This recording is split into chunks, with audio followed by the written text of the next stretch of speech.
On today's episode of PJ and the Beard, we're taking a look at another pedal from the NUX Reissue Series. This time, we're looking at the Plexi Crunch. Let me ask you. Yes. How much experience do you have with Marshall amps? Not a lot. Yeah, me neither.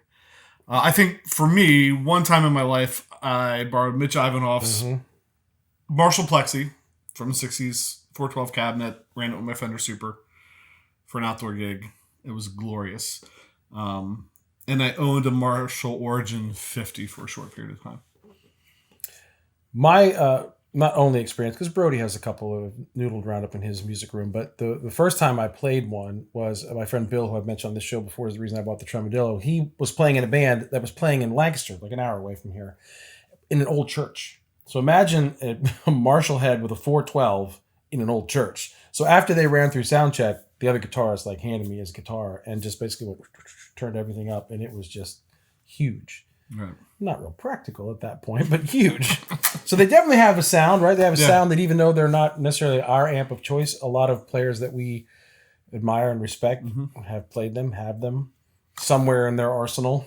Well, and then hence this pedal, because you can't take, well, I don't know, maybe you can, but the majority of us can't take a 412 cabinet with a Marshall head, 100-watt head, crank it to 12 and play it anywhere right now, except for maybe in your house and whatever. But I can take I can take a Tyler JT22, right, which is a 22-watt amp, crank it up pretty high, edge of breakup, and then throw a Marshall pedal in front of it, and play at home. And the only person who's mad is my wife.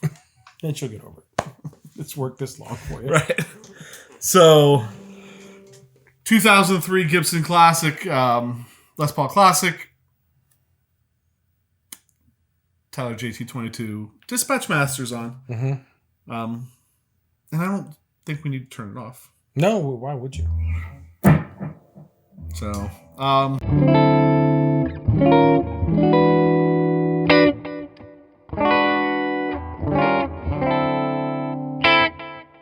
So I get to twist knobs today. So on here you have a master, a preamp, a tone, and a presence. And this is about where we landed in the opening clip. So I'm going to turn through the knobs.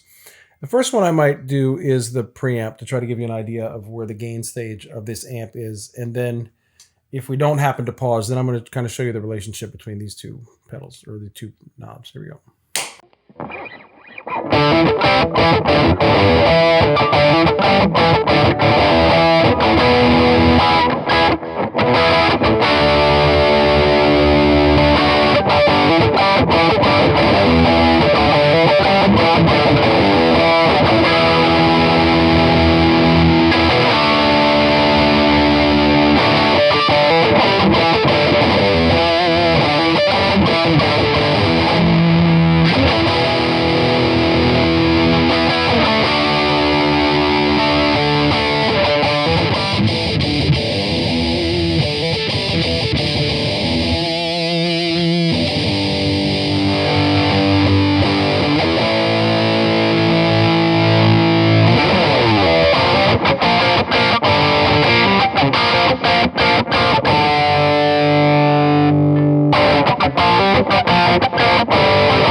So whether you could really hear it or not, for me, well, you heard when I had the preamp all the way up, and I got that presence all the way up and backed that tone down, it got kind of heavy metalish. Yeah. Very fuzzy. You probably could have degented.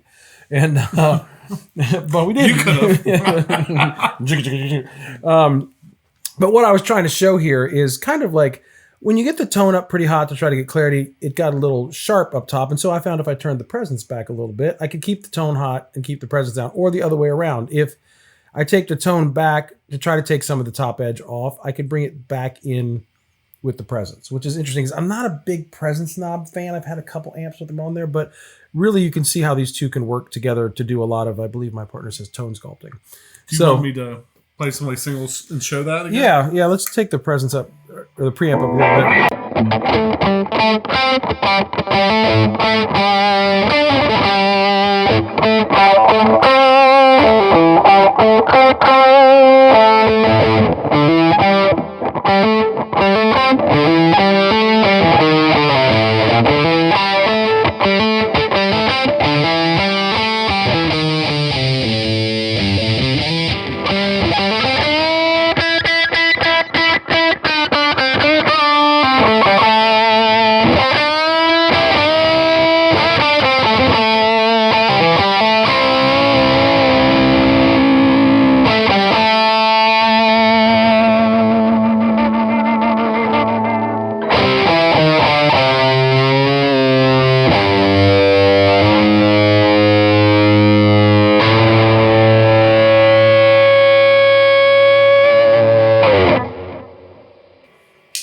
I had to get it to the mix setting from that pedal show. Everything at 2. Right. At the end. Everything sounds the best there with everything at 2. Is that what he says? That's his theory.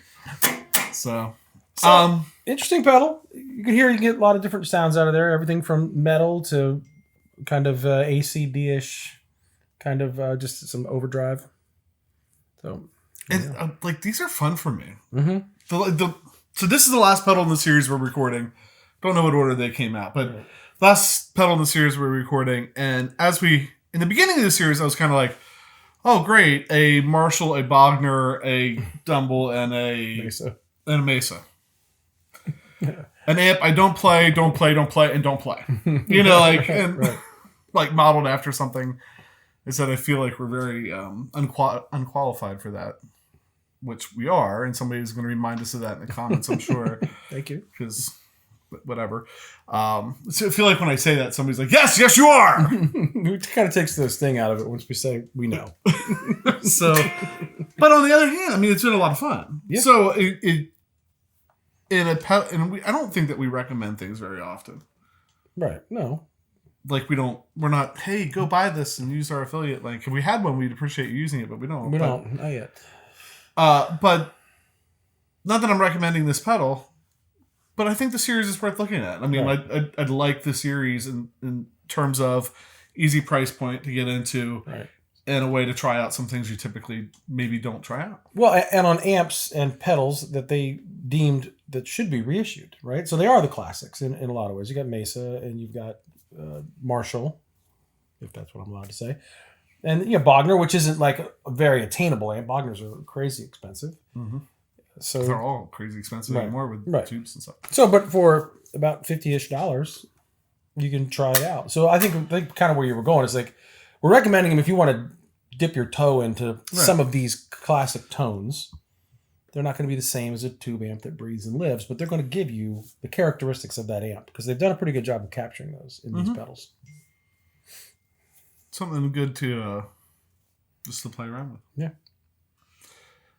So we're going to wrap this up because I have a feeling somebody's really trying to do it. I see that now. I know it's probably some group text that I probably don't even want to be on. Anyway, this is the point where we always thank you for watching. Thanks to everybody subscribing, clicking the notification bell, hitting the like button, or going out to Instagram.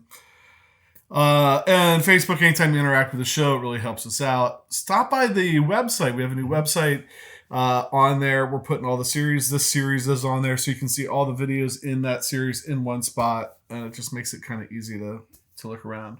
And so with that, I'm PJ on behalf of the Beard, reminding you, no matter what you hear, you never have too much gear. Fender Strat? Okay. All right.